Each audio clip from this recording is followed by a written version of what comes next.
కొలిగ్గు తన బండి మీద నన్ను బస్ స్టాప్లో డ్రాప్ చేసి వెళ్ళాడు. బస్సు ఇంకా రాలేదు. ఈ నిరీక్షణలో నీరసం, విసుగు కలుగుతుంది.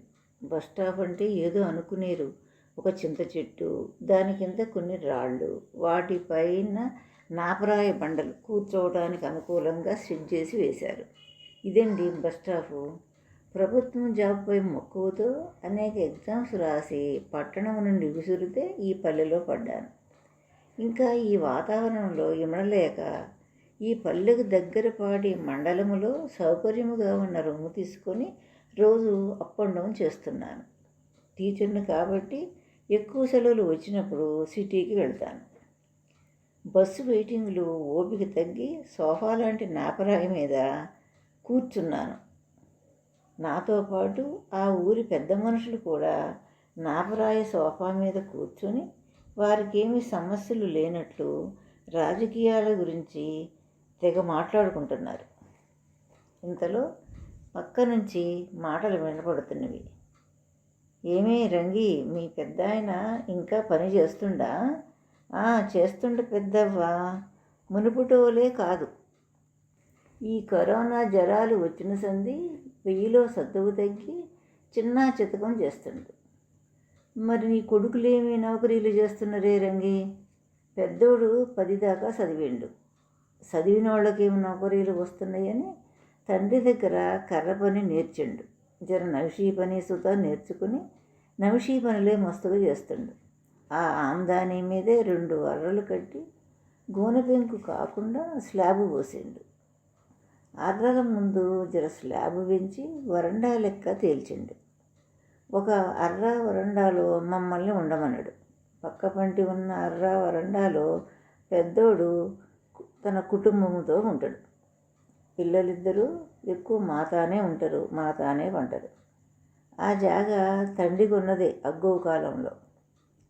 చిన్నోడికి మా పాత ఇల్లు జాగా ఇచ్చినాం. వాడు ఆ పాత ఇంట్లోనే ఉంటాడు. వాడికి ఒక కొడుకు, ఒక బిడ్డ. మా పాత ఇల్లు నీకు ఎరికేగా పెద్ది. ఉత్తర దిక్కున ఉన్న ఇల్లు చిన్నోడికి, దక్షిణ దిక్కు జాగా పెద్దోడికి ఇచ్చినాం. రోడ్డుకటు పెద్దోడు, రోడ్డుకిటు చిన్నోడు ఉంటారు. చాన్నాళ్ల సంధి నిన్ను చూడనీకి వద్దామంటే కలుసుడే లేదు. ఈ ఫంక్షన్ చేయబట్టి వచ్చుడయింది, నిన్ను కలుసుడైంది. పెద్దవ్వ, నేను నిన్ను యాది చేస్తూనే ఉంటా. ఈ పొద్దు నాకు మస్తు సంబరంగా ఉంది. ఈ కాళ్ళ నొప్పులు చేయబట్టి ఎటు వెళ్ళుడు లేదు. చాలా వద్దులకు కలిసినాం. నాకు సుత సంబరంగానే ఉంది రంగి. చిన్నోడు ఏమి నౌకరీ చేస్తున్నాడు? పెద్దోడన్నా 10 చదివిండు. చిన్నోడు చిన్నప్పటి సంధి చదువంటే ధ్యాసే లేదు. మా ఊర్లో ఉన్న సైకిల్ షాపులో ఉండి పని చేసి ఆ విద్యలన్నీ నేర్చి సొంతంగా సైకిల్ షాపు పెట్టిండు. సైకిల్ షాపు పెట్టిండన్న మాట విన్నప్పుడు నాకు నవ్వు ఆగలేదు. నాకు నవ్వు వచ్చిందంటే మీకు అర్థం కాలేదు కదా. ఈ చింత చెట్టు క్రింద నాపరాయి సోఫాలే కాకుండా ఒక పాన్ షాపు ఉన్నది. ఆ పక్కనే ఇల్లు. ఆ ఇంట్లోనే ఫంక్షన్ అనుకుంటా. చాలా హడావుడిగా ఉంది. ఆ మాట్లాడే వాళ్ళిద్దరూ చింత చెట్టుకి, పాన్ షాపుకి మధ్యలో ఉన్న రాళ్ల మీద కూర్చున్నారు. నాకు కనిపిస్తున్నారు. ఈ విషయాలు అడిగే ఆమె ఈ ఊరి ఆమె. విషయాలు చెప్పే ఆమె నేను పనిచేసే స్కూలు ఉన్న ఊరు ఆమె. వాళ్ళ ఇల్లు స్కూలుకి దగ్గరే. వాళ్ళ అబ్బాయి సైకిల్ షాపు వాళ్ళ అబ్బాయి సైకిల్ షాపు 4 కర్రలు పాతి వాటిపై తాటాకులు ఎగిరిపోకుండా పడిపోకుండా బందోబస్తుగా అమర్చారు. కింద గోనె బస్తా పరిచి దానిపై గాలి కొట్టే పంపు, కొన్ని నట్లు, రెంచులు పెట్టాడు. సైకిళ్ళకి గాలి కొట్టడం, పంచర్లు వేయటం, నట్లు బిగించడం ఇలా. గోనె బస్తాపై పెట్టిన వస్తువులు వర్షం వస్తే తడవకుండా 4 వైపులా గోనె బస్తాలు కట్టి కింద స్పీడ్ బ్రేకర్ లాగా 4 వైపులా మట్టితో కట్టలు కట్టారు. పల్లెటూరు కనుక చుట్టూ పల్లెలకు సైకిళ్ళ మీదే వెళతారు కనుక ఏవో రిపేర్లు వస్తూనే ఉంటవి. ఈ షాపును ఊహించుకుంటే నవ్వు వచ్చింది. ఆమె ఎంత కాన్ఫిడెంట్గా చెబుతుందో కొడుకులిద్దరూ సెటిల్ అయ్యారని. ఇంకా ఆమె చెబుతుంది పెద్ద కొడుక్కి తన తమ్ముడి కూతుర్ని చేసుకుందట.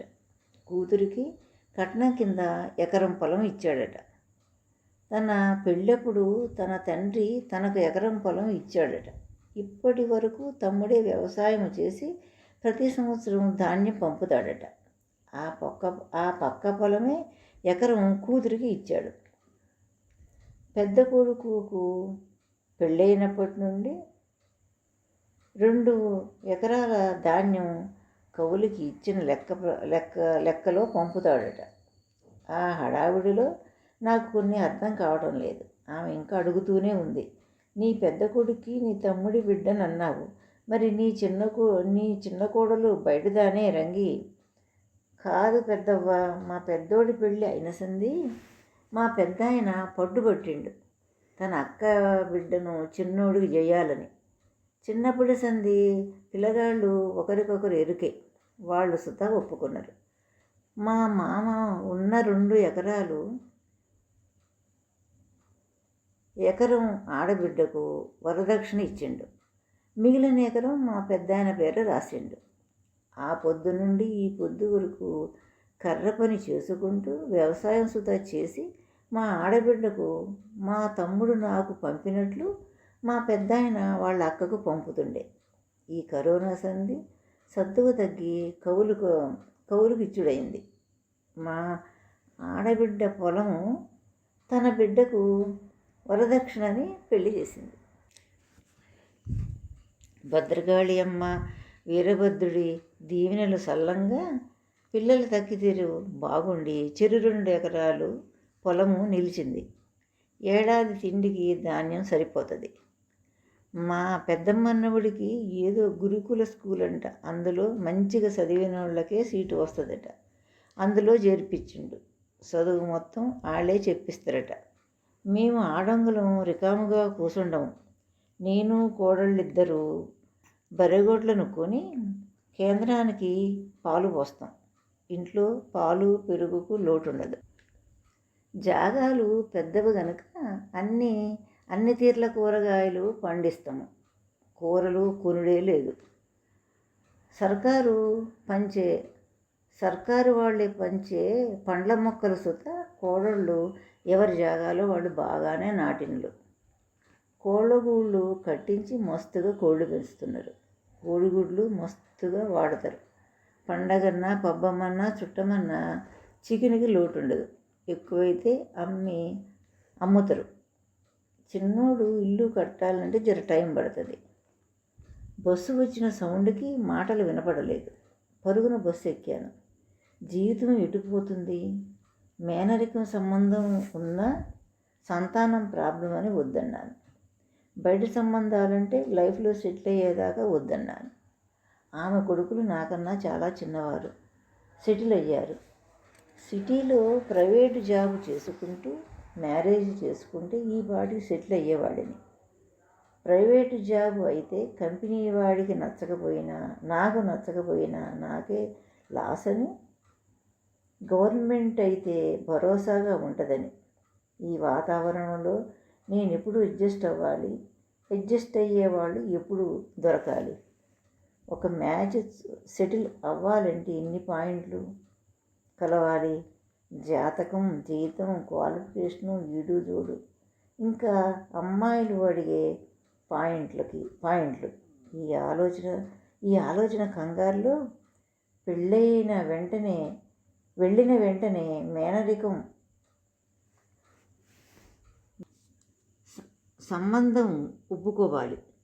తన తకదీరు బాగుంటే నడిచి వచ్చే కొడుకు పుడతాడు అనుకుంటూ, ఇదేమిటి ఆమె మాటల ధోరణి నాకు వచ్చినట్లయింది. కాకపోతే ఏమిటి, కలిసి వచ్చే కాలంలో నడిచి వచ్చే కొడుకు పుడతాడని అనుకుంటా. తకదీరు అన్నానేంటి? వాళ్ళ సంభాషణ విన్న తర్వాత మేనరికం మీద ఉన్న అపోహ పోయింది. ఎంత త్వరగా అంటే అంత త్వరగా మ్యారేజ్ చేసుకోవాలని నిర్ణయించుకున్నాను. మన సినిమాలో చూపిస్తారు చూడండి, హీరోలు పెట్టుడు ముహూర్తాలైనా పర్వాలేదు అని పండితులపై ఒత్తిడి తెస్తుంటారు. నేను అలాంటి వాడిని కాదు అనుకునేరు. నేను పెళ్లి విషయంలో నేను పెట్టిన కఠినమైన షరతుల వల్ల మా వాళ్ళు పెళ్లి విషయంలో నోరు మెదపడం లేదు. ఇప్పటి వరకు నేను అలానే ఉన్నాను. ఇప్పటికి కళ్ళు తెరిచాను, కానీ ఇంటికి వెళ్ళి నా మ్యారేజ్ గురించి నేనే నోరు తెరిచి అడగాలేమో. బ్రహ్మచారి ముదిరిన బెండకాయ ఇలాంటి సామెతలన్నీ ఇప్పుడే గుర్తుకొస్తున్నవి. వెంటనే మ్యారేజ్ చేసుకోవాలి. ఈ మధ్య చాలామందికి ట్విన్స్ పుడుతున్నారు. అలా అయితే నా ప్రాబ్లం త్వరగా సాల్వ్ అవుతుంది. ఆలు లేదు సూలు లేదు, కొడుకు పేరు గోవిందం అన్నట్లు కొడుకు పేరు సోమలింగం అన్నట్లయింది. అన్నంతలో బస్సు సడన్ బ్రేక్ వేసింది. బస్టాండ్ వచ్చింది.